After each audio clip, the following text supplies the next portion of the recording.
நான் மெட்ராஸ் போய் அசிஸ்டண்டா சேர்ந்துட்டேன். அந்த வருஷம் தான் அவர் பிறந்தார். அவருக்கு இந்த மதுரையை பத்தி அவருடைய வாழ்ந்த வாழ்க்கை எல்லாம் சென்னையிலேயே வாழ்ந்து சென்னையிலே வளர்ந்த பையன். எப்போவாவது லீவுக்கு வந்துட்டு போற ஒருத்தர். ஏன் டைரக்டா தனுஷ்டே வரேன்னா அப்பதான் நீங்க கொஞ்சம் அமைதியா இருப்பீங்க. அதனாலதான் முதல்ல பாரதி ராஜா இளையராஜா எல்லாம் தேனி பக்கத்துல இருந்து சென்னைக்கு போனப்ப ஒரு பாட்டு வரி வரும். தேவார ரோட்டு வழி தேனிச்சந்த போற வண்டி போடி வழி போனோம்னா ரோடு ரொம்ப மோசமப்பா, பத்திரமா கொண்டு போனா நான் பருத்தி கொட்டை வாங்கி தரேன். போடிங் தேவாரம்ங்கிறது ஒரு ஊர் பேரு, போடிங்கிறது ஊர் பேரு உங்களுக்கு தெரியும். அந்த ரோடெல்லாம் ரொம்ப மோசமா இருக்கும். அந்த ஊரோட அருமையை பெருமையை அங்கிருந்து வந்தவங்க சினிமாவில் பெரிய ஆளாகும்போது சொன்னாங்க.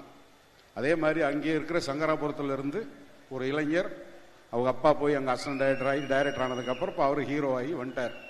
இதுல முக்கியமான விஷயம் இந்த இட்லி கடையில் சொல்லப்படுறது என்னன்னா, தனுஷுங்கிற நடிகர் ஆரம்பத்தில் அறிமுகமாவது எல்லா படத்திலையும் அப்பங்களை திட்டாத திட்டே கிடையாது. மொத்தத்தின் திட்டி தீத்துருவார். அப்பன் தான் எதிரியாவே இருப்பான். அப்படித்தானா? அது இப்ப என்ன ஆயிடுச்சு, பரிணாம வளர்ச்சியில வர வர வர கரெக்டா ஒரு ஃபேமிலி எமோஷன்னா என்ன, ஒரு அப்பனோட கேரக்டர் என்ன, ஒரு அப்பனுடைய கேரக்டர் அந்த எமோஷனை நம்மளை எவ்வளவு தூரம் நம்ம உள்வாங்குறோம். ஒரு ஃபேமிலிக்குள்ளரையே நம்ம எமோஷனலா கனெக்ட் ஆகாத போது நம்ம எங்க சொசைட்டி பத்தியோ ஒரு நாட்டை பத்தியோ கவலைப்பட போறோம். முதல்ல குடும்பத்துல அப்பா அம்மா, இந்த உணர்வுகளை ஒழுங்கா கனெக்ட் ஆகணுங்கிறதுக்காகத்தான் அதை வாழும் போதே இருக்கணும். அப்பா அம்மா உயிரோட இருக்கும் போதே அந்த கடமையை நம்ம செய்யணுங்கிறதான் அடிப்படையா வச்சுதான் ஒரு இட்லி கடை. இந்த இட்லி கடைக்கு நல்ல வேலை நான் சென்னையில் உலர தெரிஞ்சு எப்படி ஒரு இட்லி கடைன்னு பேர் வந்துச்சுன்னா, அவங்க தாத்தா வீட்டுக்கு போகும்போது பூ பறிக்கிறது. இப்ப நம்ம மதுரை மல்லியை பத்தி பேசணும். திருச்சுழி அருப்புக்கோட்டை மல்லாங்கனர் பக்கத்துல தான் நமக்கு மல்லிகைப்பூ பூத்து மதுரை மல்லின்னு பேர் வந்துருக்கு. அங்க மதுரை மல்லியை எடுத்து கொண்டு போய் கொடுத்தா காசு கிடைக்கும் இல்லையா? அது மாதிரி அவங்க தாத்தா வீட்டுக்கு போகும்போது அங்க ஒரு இட்லி கடை. அந்த இட்லி கடையில 2 இட்லி வாங்கி சாப்பிட்றது அவருடைய பெரிய கனவு. இப்பவே அவர் ரொம்ப குண்டா இருக்காரு. அப்ப எவ்வளவு ஒல்லியா இருப்பாருன்னு பாத்துக்கோங்க.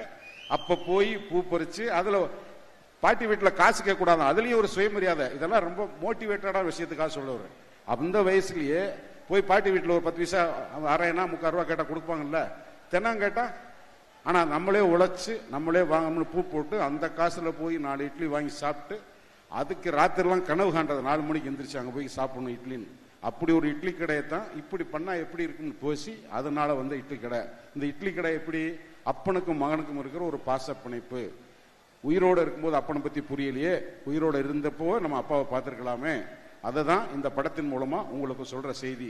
ஒரு காலத்தில் அப்பாவை திட்டியே படம் எடுத்தவர் இப்ப அப்பாவோட அருமையை பார்க்கிறாரு. இந்த தலைமுறை இருக்கிற உங்களுக்கு அது மிக மிக முக்கியமான ஒரு விஷயமா நான் கருதுறேன்.